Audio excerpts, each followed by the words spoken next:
Hello, yogis. It's your senior yoga trainer, Heather Agnew here. And this week we're going to talk about single-sided sequencing.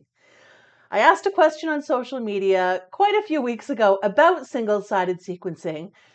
You know, where you flow from one pose to another on one side of the body, then the other, like warrior one, warrior two, reverse warrior, side angle. Um, and I really enjoyed hearing all your ideas and insights on my question. And so this week I want to kind of share some of those comments with you and some of my own and talk about a couple of things to keep in consideration when you're using single-sided sequencing in your yoga classes. One thing I've heard from so many of you um, is that there's a real variety of ideas and practices going on out there in the yoga community, which I think is great. It means that students have lots of options and experiences to choose from, and that teachers are out there experimenting and getting creative and making intelligent and meaningful sequences in their yoga classes. And there were lots of ideas across my platforms that I wanted to highlight on this topic. But first, there's some general ideas shared by so many of you, and some I really wanted to highlight. So I hope you find these useful and continue to add our ideas to this resource. So first, a couple general ideas on your thoughts on single-sided sequencing. As I read through your comments, here are a few things that I saw regularly. Some of you love single-sided sequencing and flows and use them all the time. Some of you aren't fans and don't use them so much. But what I was really interested in were those comments about how you use single-sided sequences in certain classes or in certain contexts, making intelligent choices about what are the right spaces for this type of sequencing. And so a lot of you use them, but max the poses at 2 to 4 poses per side before you switch. A lot of you talked about using them more often in express classes because they're really time efficient. And I heard comments about using them, but pairing stronger poses with more easeful poses, which I thought was really interesting. And some of you use them in more experienced classes, but not in beginners classes.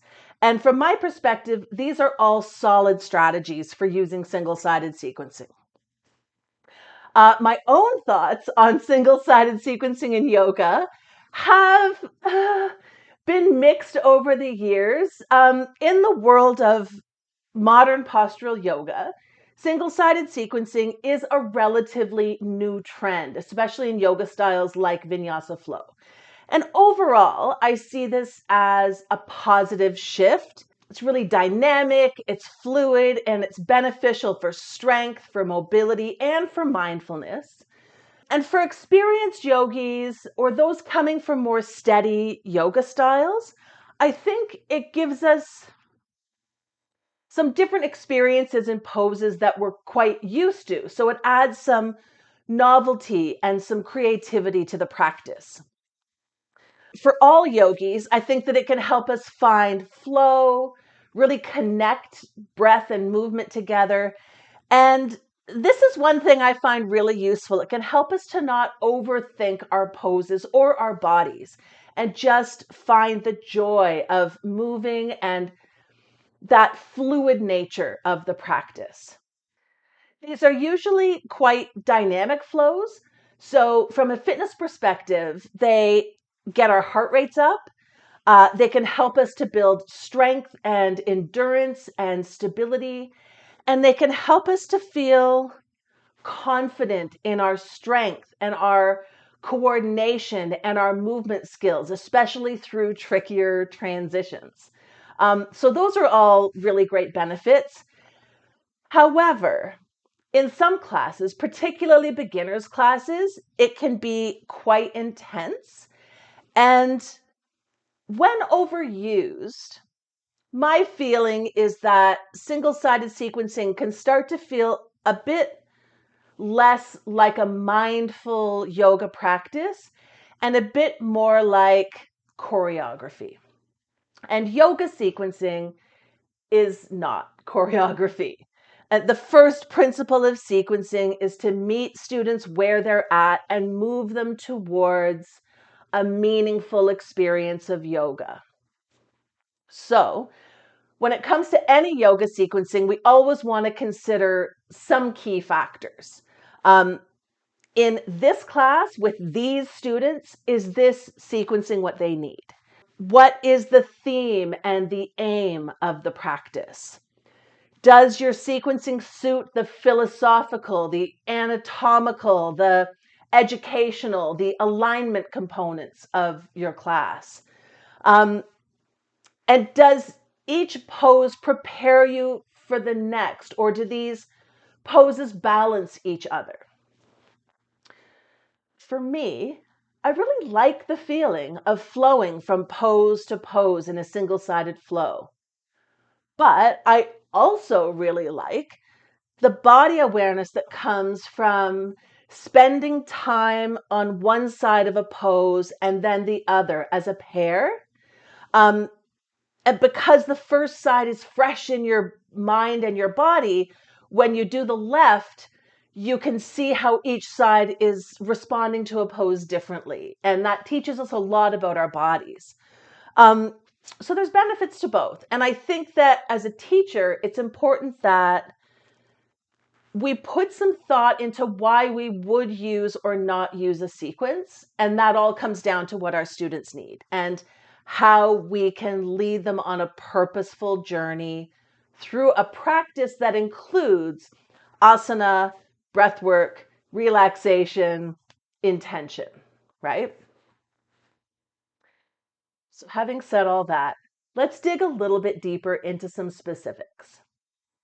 Single-sided sequencing is best suited for like dynamic classes that really explore flow and intensity or moving in time with the breath. They really suit classes focused on transitions rather than static poses. Express classes or classes where efficiency of time spent in asana matters if you have plans to do other things in your class. And they really suit creative classes, playful classes that are less focused on technique or alignment and are more movement focused. On the other side, single-sided sequencing is maybe less suited to gentle, slow flow, beginners, or accessible yoga classes. It's less suited to classes where experience and skill levels vary significantly. And it's less suited to classes that are alignment focused or technique focused. And one of my main reasons for saying that is because the stances for all of these poses are often quite different. So for example, consider the difference for the average yogi in their warrior one stance versus their warrior two stance. And in fact, this is the reason I stopped teaching the traditional Ashtanga yoga warrior 1-2 flow. And it's kind of what started this whole discussion because I was working on a new flow to put into the manual. Because for most of my students, they're using a shorter, wider warrior one stance so they can emphasize hip extension and reduce excessive lumbar extension. And because of that shorter, wider warrior one stance, it makes the transition between warrior one and warrior two a bit clunky. So if you are going to use this flow, you just have to make time and do some education on stance adjustments. From my perspective, I'm not going to insist on students using a stance because it flows better when it doesn't work as well for their bodies. And so the bodies come first and the alignment and the flows come second, right? So here are a few other things that are worth considering with any sequencing, but particularly when we're talking about building complex single-sided sequences. And the first is student-focused sequencing. So how are your students showing up? Is a long, complex, single-sided flow in their interest? Do they have the endurance? Do they have the breath? Do they have the focus to complete a single-sided flow with mindfulness? So that's something you need to know about your students. What do your students need today? Are they looking for flow? Do they need intensity? Or do they need grounding and relaxation? Would technical guidance be of benefit to them? And how can your sequence meet those needs? Um, and also, students will perhaps be less aware of differences between right and left sides when there's a big gap between doing the right and the left. So if you really love teaching single-sided sequences, I think it's worth pulling poses out of that flow every once in a while so that you can workshop them, pair the right side and the left side, so students can have that body awareness and get a little bit of education in each of those poses. Secondly, to consider is class focus. So what is the goal of the practice? The theme, the essence. What do you want students to learn from today's class? And is a single-sided sequence going to suit those factors? And also, what have you advertised this class as?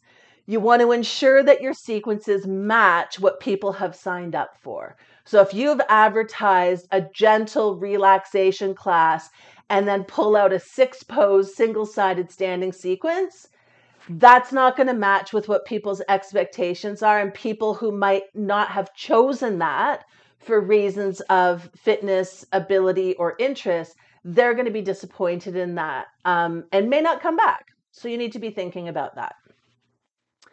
Uh, Third, I can't remember what number I'm on, teacher experience.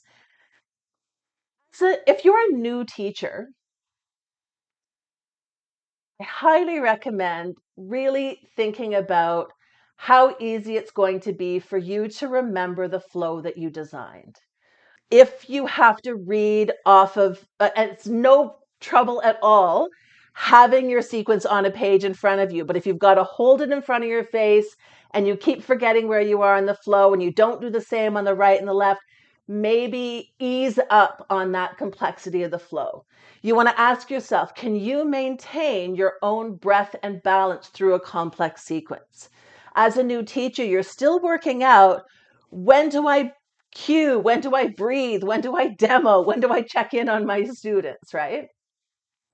If a long, complex flow has you stressed out and you're really scared of forgetting from one side to the other, break your sequences up into shorter flows that you can more easily remember so that you can work on those other elements of your teaching strategies and enjoy the teaching process without feeling anxious the whole time.